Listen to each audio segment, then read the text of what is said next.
Уважаемый Иеремия, хотелось бы поговорить с вами вот о чем. УПЦ МП, Украинская Православная Церковь Московского Патриархата.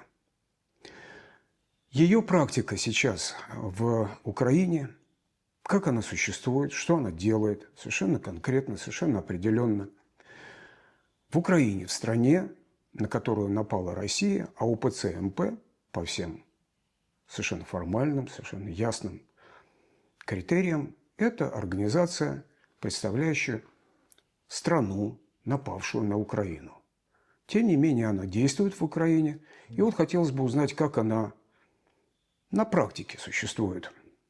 Вот сегодня все вопросы будут об этом, если позволите. 5-й год полномасштабного вторжения. Скажите, пожалуйста, вы ведь до недавних пор, вы военный капеллан, вы вернулись совсем недавно с фронта. Как за это время изменилось восприятие вот этой самой УПЦ МП в глазах военных украинских и капелланов на передовой? Как там? Что они думают об этой самой УПЦ МП?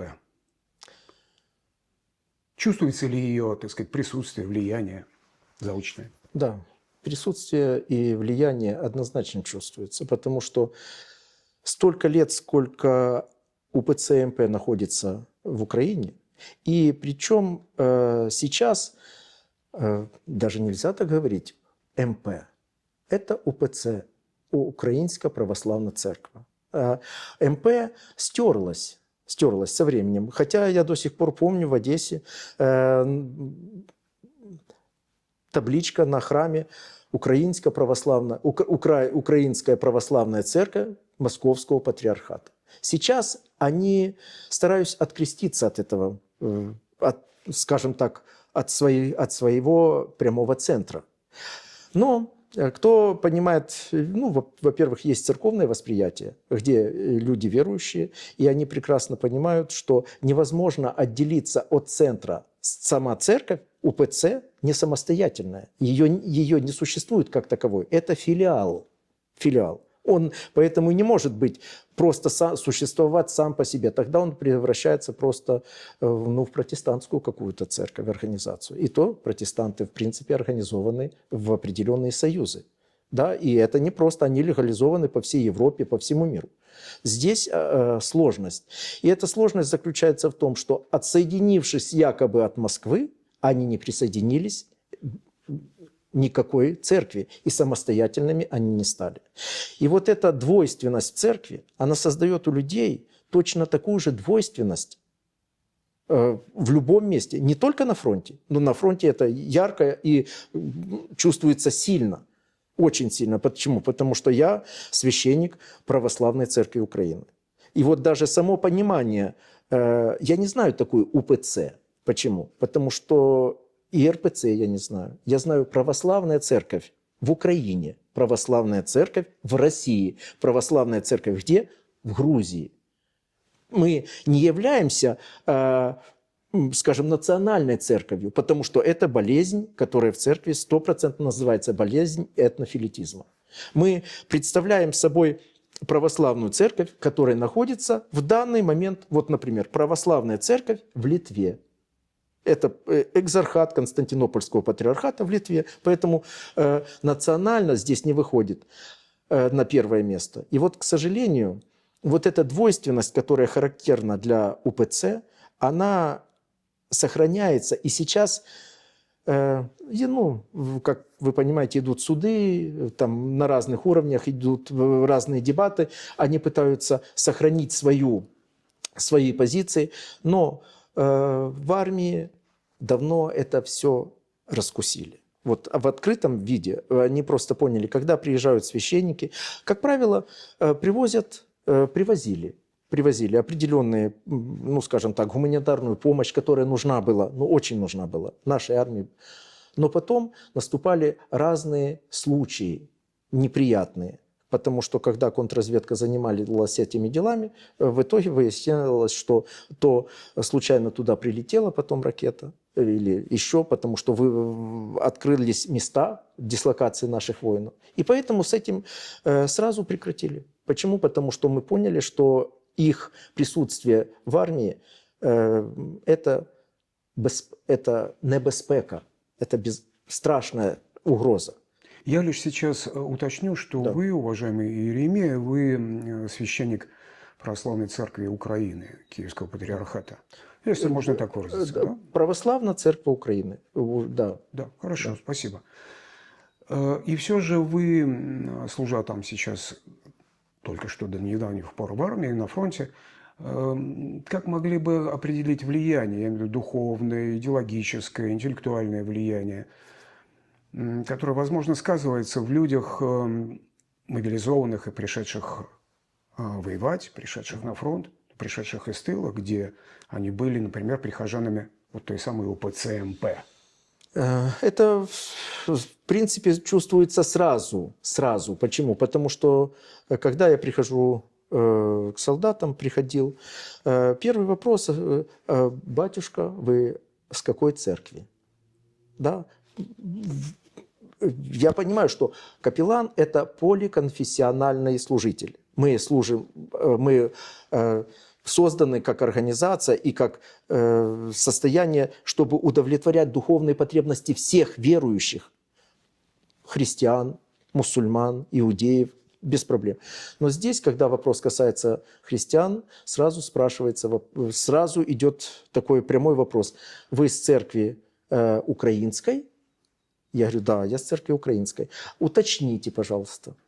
Уточните. И вот здесь это уточнение очень важно. И я вижу, как я, когда говорю, что я из Православной Церкви Украины, блеск в глазах у многих сразу гаснет. Почему? Потому что они пришли, они дома были воспитаны в УПЦ МП, а родители их остались в УПЦ МП. И когда они приходят в церковь, вернее, приходят родители их в церковь, они молятся за воинов, которые сражаются за независимость нашей Украины с Россией в церкви российской.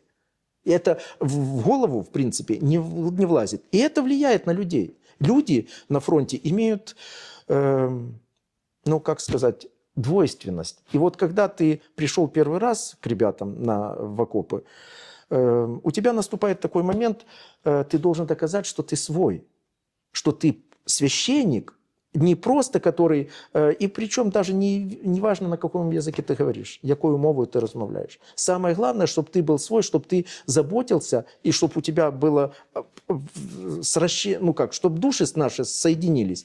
И вот когда один, второй день проходит, и ты находишься в подразделении, они смотрят на тебя внимательно, очень смотрят, о чем говоришь, какие вещи. Я никогда не говорил про не ходите туда, не ходите сюда. Мы говорили о Боге. Я человек верующий.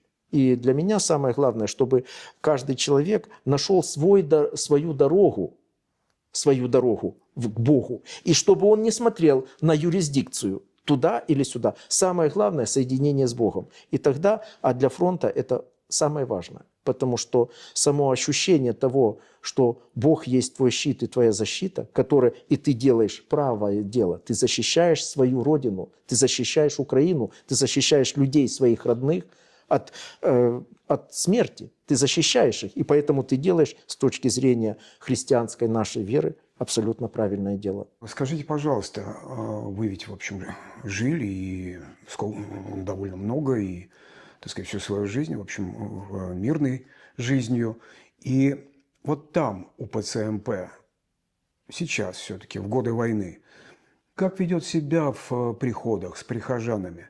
Ведь в прессу, например, попадали случаи, когда с подачи и под влиянием священнослужителей УПЦ-МП прихожане, украинские прихожане, превращались в ждунов российской армии. Они нарочно ждали оккупации, они оставались в оккупации. Или хуже того даже, так сказать, становились такими наводчиками. Эти случаи в заметном количестве попадали в прессу. Они не становились, они были, есть и будут. Почему? Потому что когда существует центр поддержки таких людей, Само существование УПЦ МП в Украине – это и есть определенный момент поддержки того, что вы не бойтесь, русские придут, освободят вас. Вот насколько существует УПЦ МП, настолько они воспитывают этих людей. Очень аккуратно. Почему? Потому что службы следят за этими священниками, потому что тех, которые открыто об этом говорили, конечно, это безопасность державы и их безопасность государства. Их нужно было однозначно каким-то образом отделить. Но есть и аккуратные проповеди, аккуратные моменты, когда о богохранимой стране нашей. Вот самый простой пример. Почему я ушел из МП? Будучи, я 30 лет священник, из них 15 лет я отслужил в МП, в УПЦ МП. И я вам скажу, когда возник вопрос о богохранимой стране нашей Украине, сразу начались проблемы у меня. Сразу. Почему? Потому что слово «Украина» произноситься просто было запрещено. Прихожане понимают, что то, так сказать, слово по умолчанию, фигуру по умолчанию имеется в виду Россия? Вот как раз и есть этот вопрос. Вот они это понимают внутри. И как бы это недосказанность такая. Но вы же понимаете, о какой стране мы говорим. И вообще идет разговор для многих прихожан, которых воспитали за это время, о великой России, о вот этой Великая Русь, Белая Русь, Малая Русь и так далее, и так далее. Вот это говорится уже подспудно. И люди это прекрасно понимают. И когда ты произносишь слово «Украина», ты сразу выпадаешь из этой колеи. Тогда сразу ломается эта система. Вот простая вещь. Не поминайте Кирилла. Ну, они я понимаю, что стараются не поминать, хотя мой друг был ранен, лежал в Запорожье в госпитале, и на Пасху пошел в храм, рядом храм. Он говорит, меня аж перекосило. Молимся о великом Господине и Отце нашем Кирилле. В Запорожье, когда туда прилетает каждый день по 5, по 6, по 7 кабов, и, это прифронтовой город, и тем не менее они молятся, и при этом о богохранимой стране нашей пропуск такой, все равно так по умолчанию. Вот. И вот эта вот двойственность, она меня поражает и поражала всегда. Церковь не может быть такой. И как бы там ни было, я имею право об этом говорить, потому что я 30 лет в церкви, 15 лет в Московском патриархате. И так случилось, имею в себе грешок, я родился в Краснодаре. И поэтому для меня это особенно, чувствительно, потому что вся эта организация, которая называется РПЦ, и какой филиал, неважно, где она существует, в Украине, в Литве, где угодно, в Белоруссии, там, где существует РПЦ, там вот мы начали говорить, да, когда можно называть организацию церковью? Я отвечу. Это очень простой вопрос. Он находится на технологическом уровне. Вот если религию не рассматривать как просто собор каких-то там правил и так далее, это технология. Очень тонкая технология, которую Христос показал 2000 лет назад. И эта технология заключается в том, что человек должен иметь с Богом прямое соприкосновение. Вот мы сейчас, буквально час назад, я закончил литургию. Это способ общения с Богом. Есть другие способы. Молитва, например, пост, добрые дела. Но кто не ест мою плоть и не пьет мою кровь, тот во мне не пребывает. Знаете, что сделала РПЦ? На протяжении энного количества... я могу сказать так. Вот, например, в XVIII веке к Серафиму Саровскому подошел Слушка Мотовилов, его такой верующий, знает этот рассказ. И Серафим, преподобный отец, спрашивает, говорит, я знаю, что, говорит, вы хотели искать и найти, в чем смысл христианской жизни, и вы не нашли его. Вот могу сказать, что это приговор. Вот это звучит как приговор. И вот все последующие действия, которые были в России, революции, смена, расстрел семьи царской, все, на чем это... И война, которая сейчас идет, это следствие падения церкви. именно в том виде, в котором она существует сейчас, это я даже не могу назвать, что это за организация. Потому что технологически она заменила главное на второстепенное. Главное – это участие в тайнах Христовой Церкви, участие в причастии. Ни одно из 15 церквей, нигде такого нет, нигде. Пожалуйста, вы хотите причащаться? Без проблем. И только в РПЦ наступает момент. Чем ты дальше от Христа, тем лучше. И это создает определенный момент. Там, где, я понимаю, церковь – это душа народа. Душа народа. И если эта душа наполнена не тем, я скажу, наверное, просто, это мерзозапустение. И дальше у них будет еще страшнее. И это очень жутко. И вот все то, что отдается в разные страны, в Украину, да, в Беларусь, в Литву, я поражаюсь до сих пор, что здесь существует РПЦ в открытом виде. Хотя вот мы говорили с вами раньше, да, о братьях наших католиках. Это абсолютно искренне скажу, что чем больше я живу здесь в Литве, я здесь месяц, но с католиками мы как-то нашли общий язык, потому что они услышали наше горе и дали нам возможность служить здесь для народа, который уехал из Украины. И вот мы как две стороны одной медали. Что нас роднит? Христос. И самое главное, технологически, как мы это понимаем, в причастии. Место совершается не просто ради того, чтобы она совершилась. Место совершается ради причастия. Венцом места является причастие. Причастие. Скажите, пожалуйста, вот какая важная штука, на мой взгляд. Здесь в Литве ведь, мягко говоря, часть беженцев войны украинских идет в РПЦ. То, что является юридически, безусловно, РПЦ, но называют они себя литовской православной церковью, но это просто слова. Юридически это подразделение, это Виленская епархия Московской патриархии. И вот украинские беженцы войны идут, тем не менее, туда, там создан приход специально для них. Кто эти люди? Вот вы, как священник, вы видели, я предполагаю, в Украине таких. Кто эти люди, которые продолжают ходить в Московский патриархат и в Украине, и здесь идут туда же? Я боюсь, что не подходит здесь объяснение, что они идут не знают куда, так сказать, и не задумываются, и им это вообще не важно. Я думаю, вполне осознанно они понимают, в какие храмы они здесь идут, как и в Украине. Я, наверное, Кто эти люди? Да, я, наверное, скажу так. В большинстве своем, во-первых, верующие люди, да, это люди, которые идут в церковь, это немаловажно. То, что их обманули, открыто говоря,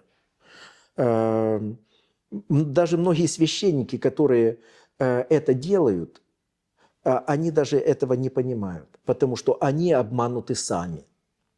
Священники, которые проповедуют русский мир здесь, в Литве, в Украине, в Беларуси, неважно где, все священники знают, что это в большинстве своем священники понимают о том, куда они ведут свою паству.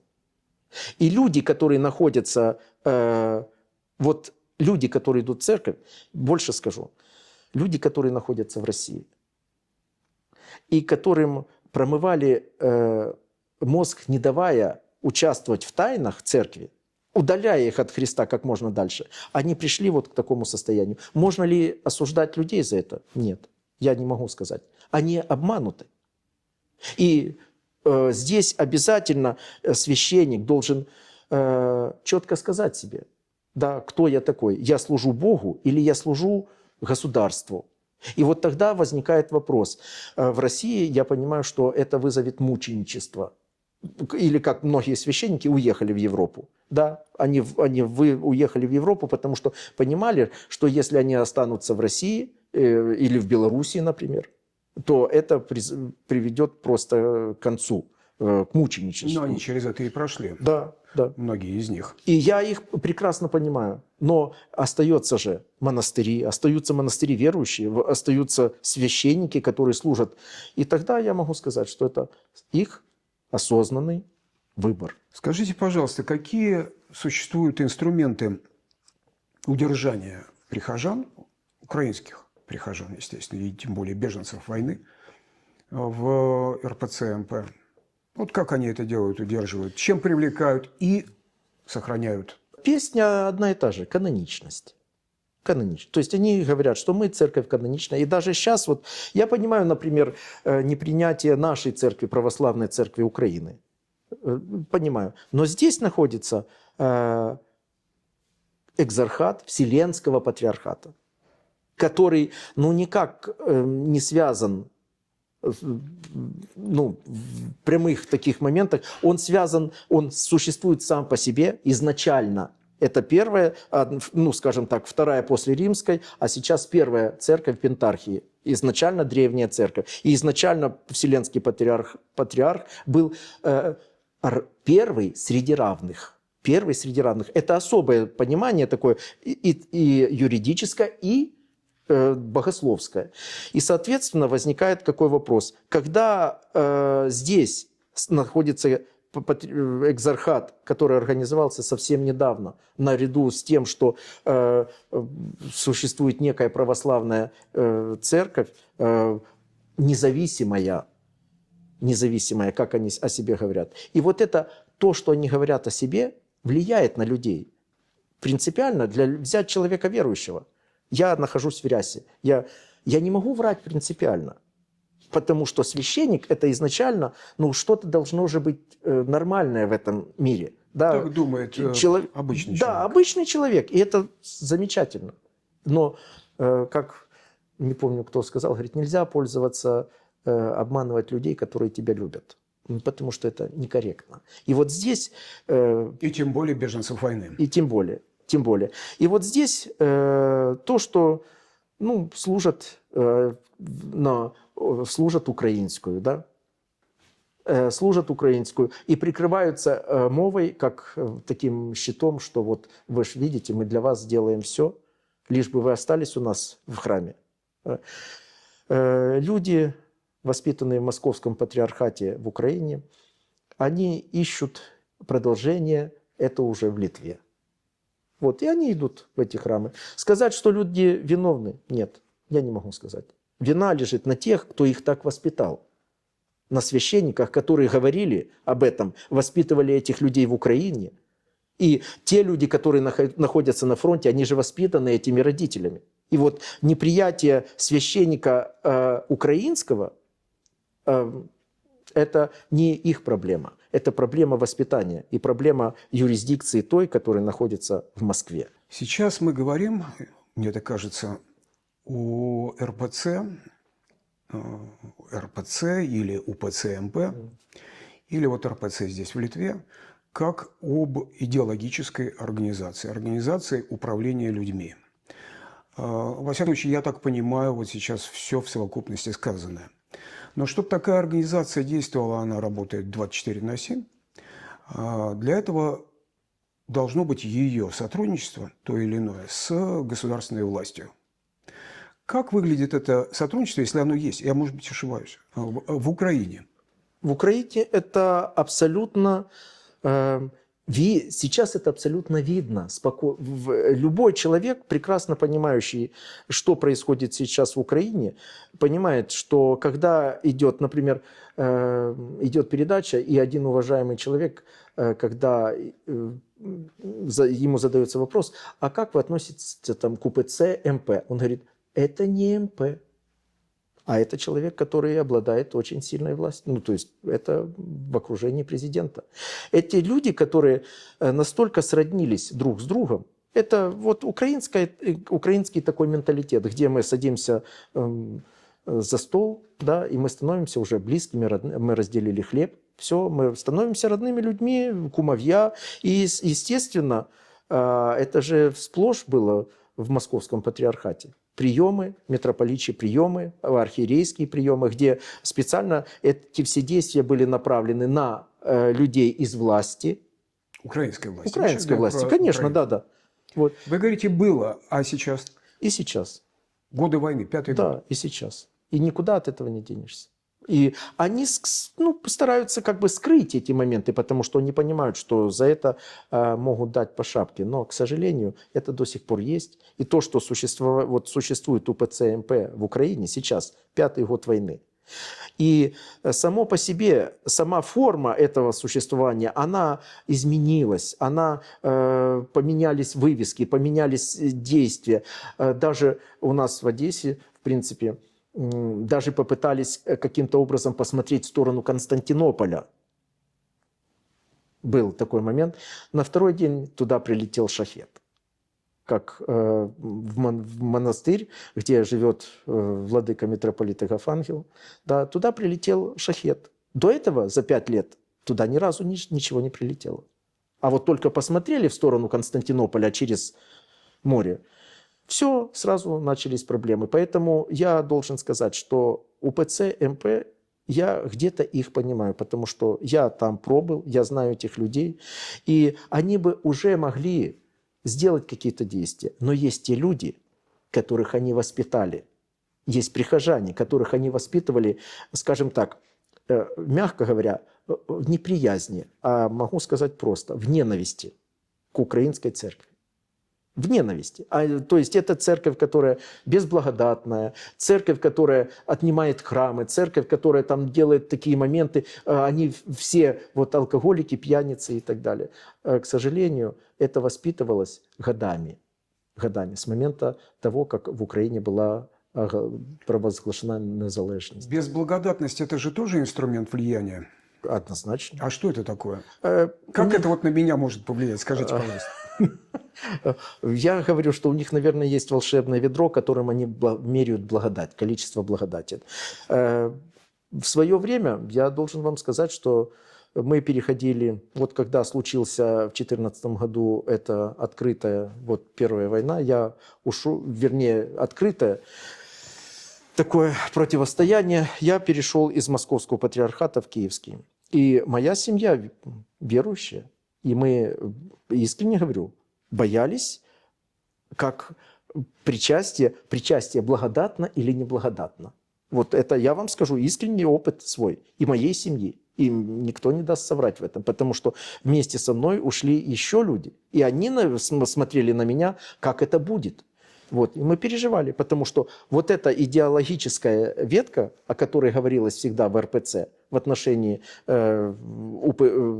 УПЦ КП, Киевского патриархата тогда, да, это было жутко, и мы сами переживали. И мы, когда причастились первый раз, посмотрели друг на друга и сказали, благодать присутствует, благодать присутствует. Нельзя об этом написать, об этом можно только почувствовать. Вот если мы чувствуем друг друга на расстоянии, да, то я могу сказать, что благодать эта, она чувствуется. Ее невозможно наиграть, ее невозможно сымитировать, ее невозможно... Благодать Божья, она присутствует, она приходит туда, куда она хочет и находится. И ее никакими правилами ограничить нельзя. А особенно, если это идеология, ну и явно не церковный способ вот, насаждения. Все-таки каждый день нужно существовать такой организации, и вы уже обозначили отношения с властью. С теми во власти, кто и сейчас есть, и кто союзники вот этой самой УПЦ МП. Так вот, это уже, наверное, недостаточно. Есть и меценаты в финансировании, в сохранении влияния.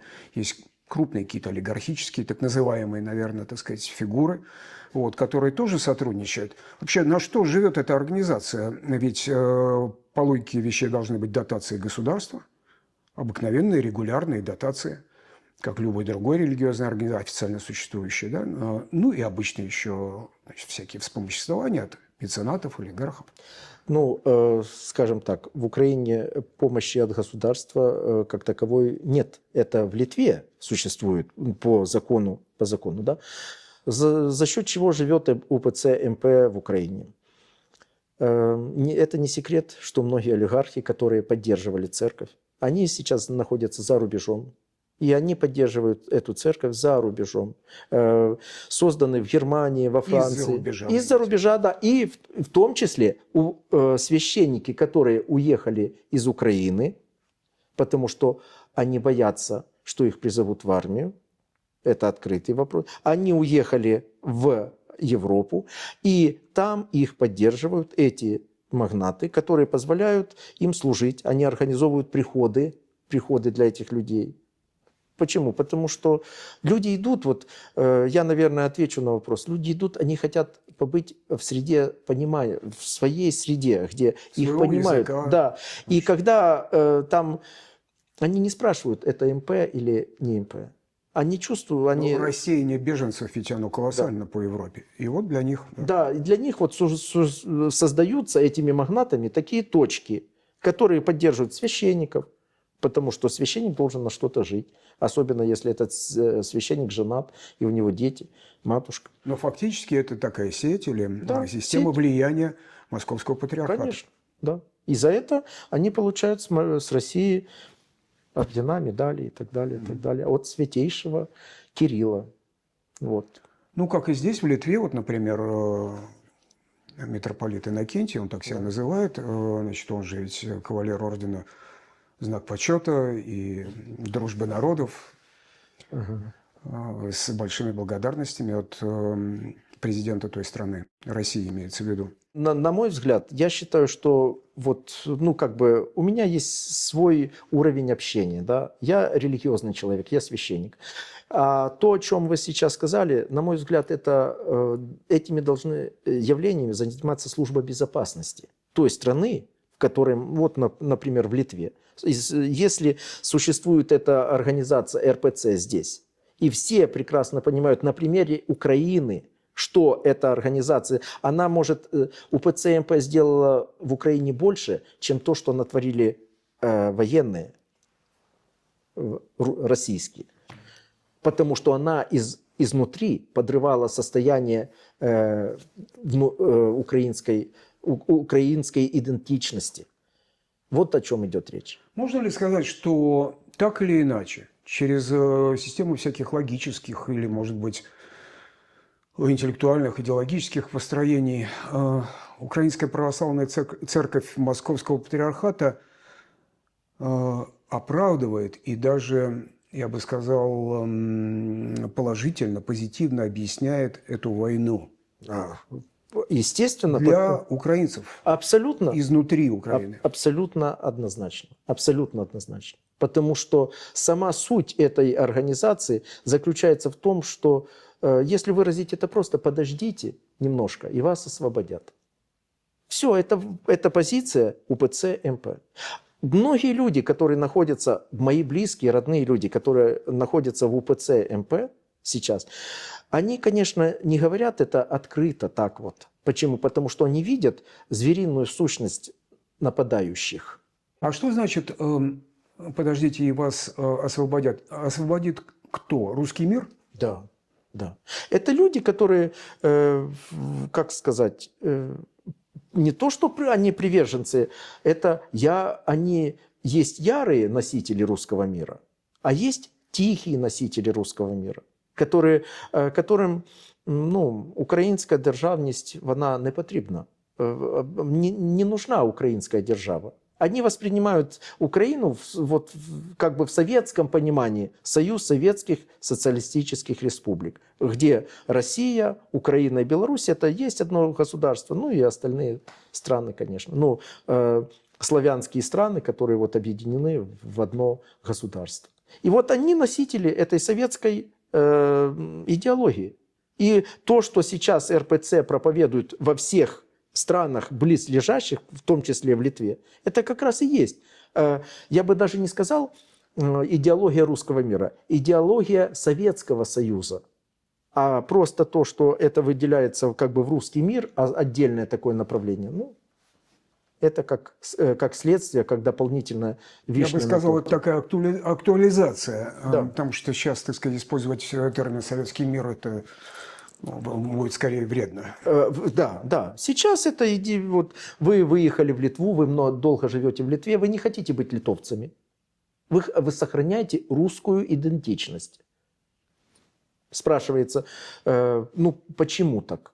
Ведь если вы живете в Литве, но ладно, когда вы живете и радуетесь тому, что я приехал вот в Литву, я месяц здесь, в Вильнюсе, для меня этот город стал родным. Почему? Потому что здесь дух Одессы. Вот одесский дух, и я абсолютно здесь дома. Но люди, которые прожили энное количество времени в Литве, имеют гражданство и не могут общаться на литовском языке, для меня это просто торба. Это я даже не могу, как сказать, выразить это нормально. Это значит, что они хотят сохранить здесь,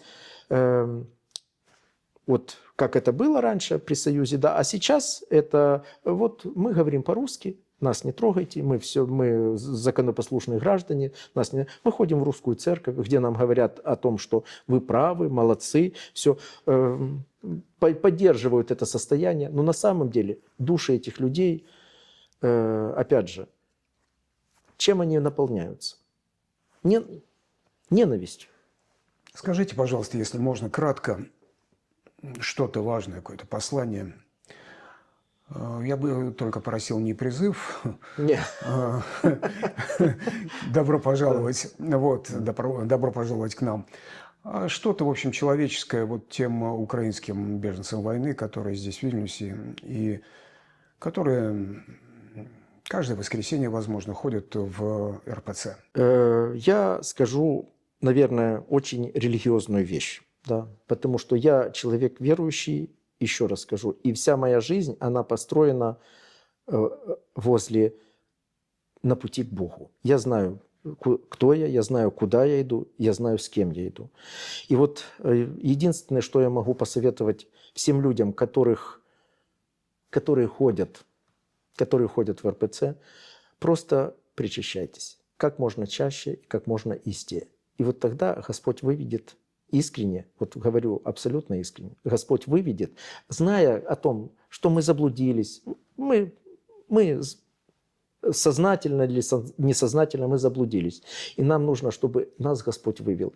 И когда вы восстановите это отношение, вот если вы меня видите и слышите, я вам говорю абсолютно искренне, Господь выведет вас из всяких сложностей, которые есть. И в том числе из так называемых вот этих понятий, что плохо, что хорошо, потому что у Бога есть свое хорошо и плохо. А это все начинается с прямой связи с Богом через таинство причастия. Если вы будете причащаться хотя бы каждое воскресенье, пусть в русской церкви, да, это тяжело. Это тяжело и несправедливо, и неправильно. Но Бог вас выведет даже оттуда. Выведет на чистые воды, где вы сможете жить. Потому что вот в армии, напоследок скажу одну вещь. 15 лет я хлебал из грязной лужи. Со мной вместе как бы все те люди, которые доверяли мне. И только вот на фронте я понял, что значит РПЦ. Я не могу назвать это, вот я искренне говорю как есть, потому что я служил, я знаю, и я видел это все. Потому что вот мерзость запустения, которая существует там, по-другому сказать не могу. Бог, он не такой. Бог не такой. И вот я советую всем сердцем, чтобы вы искали этого Бога, и Господь вас выведет однозначно. Большое спасибо, что вы оставляете выбор. Спасибо, это, мне кажется, самое-самое важное. Дай Бог здоровья.